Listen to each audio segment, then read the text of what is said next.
Prajem vám nádherný deň.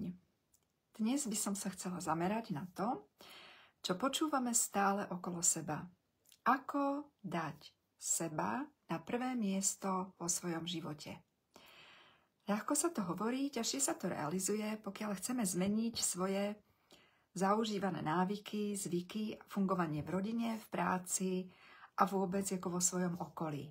Čo to znamená vlastne dať seba na prvé miesto? Dám vám niekoľko príkladov, niekoľko návodov a nakoniec vám prezradím, čo mi dneska došlo, ako dalo by sa povedať taký najväčší vnem, kedy začína to, že my, ženy matky, vlastne máme nejak historicky dané, že nás doma, v domácnosti, vlastne všetko to doterajšie navyklé fungovanie upozaďuje. Tak vydržte. Počúvajte až do konca. Doma sa o všetko staráte. Vy, ženy, budem hovoriť v množnom čísle. Máte rodinu, ste maminy, partnerky, manželky, je to úplne jedno, ale občas vás môže prepadnúť taký splín alebo smútok z toho, že vlastne slúžite tej rodine, že ste zaslúžky. Ja si myslím, že každú z nás to občas napadne. Tak, skúste si uvedomiť, že neslúžite, že im robíte zázemie. Buďte na to hrdé a pyšné, že dokážete svojej rodine urobiť zázemie. Pochváľte sa za to. A buďte vďačné, že máte komu robiť zázemie. Buďte vďačné za to, že máte komu robiť zázemie. Často sa nám stáva, že máme pocit, že sme na všetko samé. Hlavne v tej domácnosti. Že vlastne nám nikto nepomôže, že všetci od nás očakávajú, že všetko urobíme, že skutočne zabezpečíme to zázemie. Čo keby každá z nás naozaj skúsila a stála si za tým a bola vytrvalá, rozdeliť práce v domácnosti. Ono sú to práce. Ono je fajn robiť zázemie svojej rodine, ale už nie je dobré, aby jedna žena sa starala o 3, 4, 5 členov domácnosti a tí 2, 3, 4, 5 sa vlastne o tú jednu osobu nestarali. Skúste to svojim vlastne blízkym vo svojej rodine takto nastoliť, takto vlastne zvedomiť. Pretože oni si zvykli na to, že sa staráme, oni si zvykli na to, že robíme to zázemie, že vlastne tak ako si mimovoľne poletujeme po tej domácnosti a tam proste zapneme pračku, tam položíme hrniec na vlastne sporák alebo na platničku, medzi tým ešte dáme sa ponáhľať na WC, aby sa to umylo a zapneme mechanický vysávač, alebo teda ten automatický vysávač. A vlastne žena sa pohybuje po dome a po byte ako taká chobotnica, ktorá vlastne mimovoľne všetko robí. Pre okolie vyzerá, že to robí v ľahkosti a potom večer sa môže stať, že je tak unavená, že vlastne od únavy často nemôže ani zaspať a v hlave jej stále idú myšlienky na to, čo všetko ešte musí zajtra urobiť. A predstavte si, že vlastne toto robí jedna jediná bytosť a okolo nej všetci v tej domácnosti, v tej rodine sú spokojní, pretože je o nich postarané. Takže nie je problém. Nie je problém, aby si deti a manžel uložili vysušené prádlo do skrine. Aby potriedili prádlo, keď ho treba prať, aby dali riady do myčky, aby zapli ten vysávač, keď máte automatický vysávač, taký ten robotický vysávač, alebo aby povysávali, aby utreli prach, aby prezliekli periny, aby vyniesli smeti.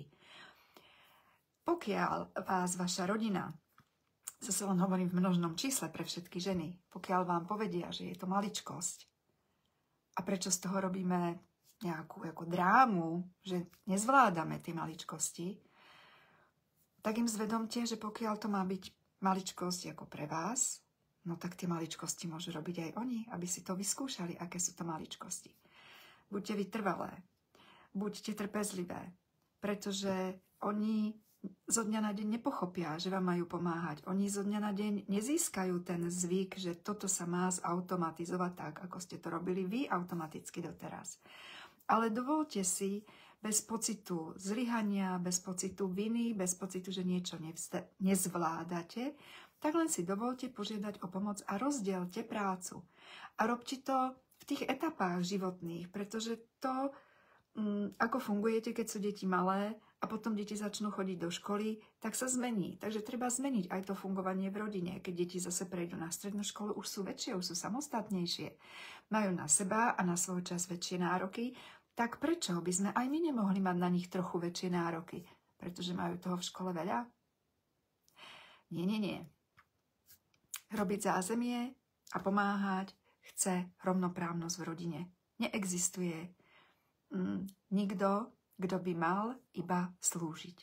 Takže, no a tretia vec, ktorá je dosť dôležitá, čo sa týka toho dať seba na prvé miesto, ja pozerám dole, lebo som si musela urobiť poznámky, tak je čas na seba. Ako si vlastne vy, ženy, ktoré chodíte do práce, staráte sa o rodinu, o domácnosť a zaberá vám to veľmi veľa času a energie, ako si máte vlastne v priebehu týchto povinností nájsť čas na seba. No, napríklad je fajn mať kamarátky, s ktorými občas zájdete do cukrárne, na vínko, na koncert alebo do divadla. U mňa to funguje teraz veľmi intenzívne, asi takým spôsobom, že kamarátka mi napíše do správičky, je takýto koncert v Ústí nad Labem. Uvidíme sa, alebo takáto kultúrna akcia, ale teraz sú to koncerty. A ona nebýva v Ústí nad Labem, ale je to môj taký kultúrny referent. A ja zase ústečandám, kamoškám mojim pošlem, tak čo, dievčatá, ideme na koncert, dáme termín, dohodneme sa. A potom to funguje asi tak, že ja zoberiem auto, pozbieram kamarátky, ideme na kultúrnu akciu, nabijeme sa energiou, pretože aj koncerty milujeme a milujeme hudbu, milujeme tú energiu krásnu, ktorú speváci rozdávajú a potom sa zase poodvážeme domov a povieme si už sa tešíme zase na ďalšiu akciu. A vlastne boli sme, tento mesiac sme boli na koncerte a už máme kúpené lístky na január, na leten budúceho roku a tuším ešte jeden nejaký. Je to krásne, proste raz za čas. A moment, nie raz za čas, pravidelne. Pravidelne treba niekam chodiť, nájsť si ten čas. Buď nejaký krúžok, nejakú záľubu, ako je keramika. Ja som začala chodiť do speváckeho zboru pred rokom. Choďte cvičiť, choďte tancovať. Naučte svoju rodinu, že máte jeden deň v týždni a potom trebárs každý mesiac vyhradený víkend, alebo jeden dlhší deň, alebo ja neviem, jak si to stanovte. Naučte svoju rodinu, že aj vy máte čas pre seba a idete ale preč z domácnosti. Prečo?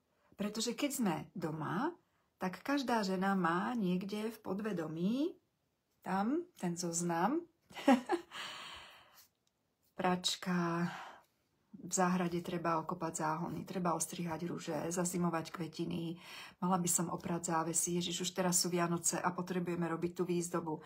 Takže žena má takú tú diaľnicu, tú spleť všelijakých myšlienok a povinností v hlave neustále a je dobré z domáceho prostredia sa proste zobrať a odísť úplne do iných priestorov, iných miestností s inými ľuďmi, pretože fyzicky odídeme vlastne z prostredia, ktoré máme dosť spojené s prácou. My, ženy, máme domácnosť a domov spojených s prácou, s domácimi prácami a povinnosťami a s tým, že zabezpečujeme vlastne to zázemie všetkým ostatným. Nedávno som si uvedomila jednu vec a to je to najdôležitejšie, čo by som vám chcela povedať a zvedomiť úplne všetkým. Z historického hľadiska sa vlastne žena vždy zdržiavala najviac v kuchyni.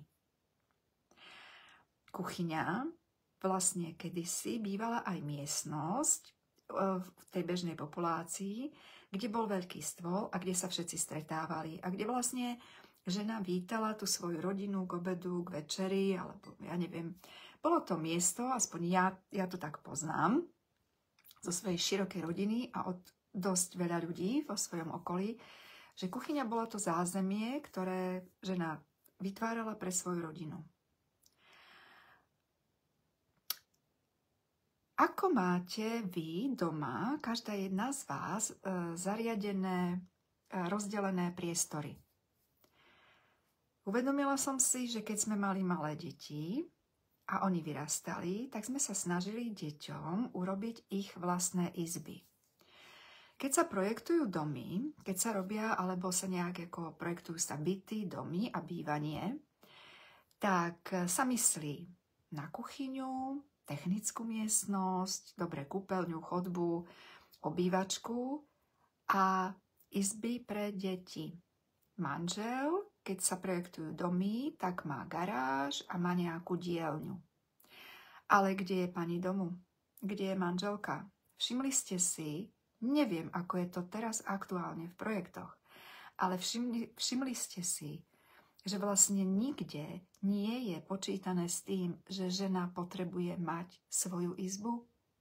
Nie spálňu, nie kuchyňu, nie obývačku, sakra nie technickú miestnosť, ale svoju izbu. Nie kútik niekde v rohu spálne, nie kútik niekde v kuchyni, nie kútik niekde na chodbe, ale svoju izbu. Svoj priestor, kam si dá to, čo miluje. Tak, ako to mala, keď bola dieťa, keď sa jej rodičia starali alebo postarali o to, aby mala svoju izbu. Aby mala tú skrinku, v ktorej mala svoje obľúbené knihy, aby mala tie poličky, kde si vystavila darčeky od blízkych alebo veci, ktoré si kúpila pre radosť. Aby mala trebárs stôl, na ktorý si položí šiací stroj alebo počítač, alebo kde si bude skúšať líčenie, alebo kde si bude tvoriť gorálky, kde si bude kresliť, písať. Miestnosť, ktorá bude jej izbou, aby sa rodina naučila, že aj mama potrebuje občas zaliesť, byť sama so sebou a venovať sa bez vonkajších ruchov, bez toho, aby ju niekto rušil, aby sa venovala tomu, čo miluje, aby len tak počúvala hudbu, nie niekde v kúte na kresle so slúchatkami, ale aby si naozaj púšťala platne, pustila si nejaký film na notebooku, alebo mala aj televízor vlastne vo svojej izbe. Pretože ja si veľmi dobre pamätám, že keď boli deti malé a chcela som mať čas a byť na chvíľku sama, tak to išlo v 2 miestnostiach. V kúpeľni, vo vani a na záchode. Ale ešte aj tam za mnou tie deti boli schopné chodiť. To boli 2 jediné miestnosti, ktoré sme mali k dispozícii, aspoň ja. Keď som chcela byť na chvíľku sama, zavrela som dvere, teraz som vo vani, choďte sa hrať, tam máte tátu. Takže ja vyzývam týmto všetkých projektantov, ale aj vás ženy, keď si budete zariaďovať byty, domy, prerábať, rekonštruovať alebo kupovať nejaké nové bývanie, tak myslíte na seba aj tým, že aj vy, každá jedna z vás, potrebujete mať svoju izbičku. Tým začína u vás tá cesta, vlastne aj tým môže začať u vás tá cesta k vlastnej hodnote a k tomu, že viete, že tá miestnosť v tom dome alebo v tom byte je váš priestor. A áno, tí ostatní môžu prísť na návštevu, ale budú vidieť a vnímať aj to, čo máte rada. Pretože takto sa ináč strácate, ste všade a nikde. A verte, veľmi sa vám uľaví. Majte sa krásne, myslíte na seba a verte, nie je to egoizmus, keď chcete same seba postaviť na prvé miesto vo svojom živote. Naberiete tým veľmi veľa energie, spokojnosti a vráti sa vám na tvár úsmev, pohoda a budete šíriť okolo seba šťastie v rodine. Majte sa krásne.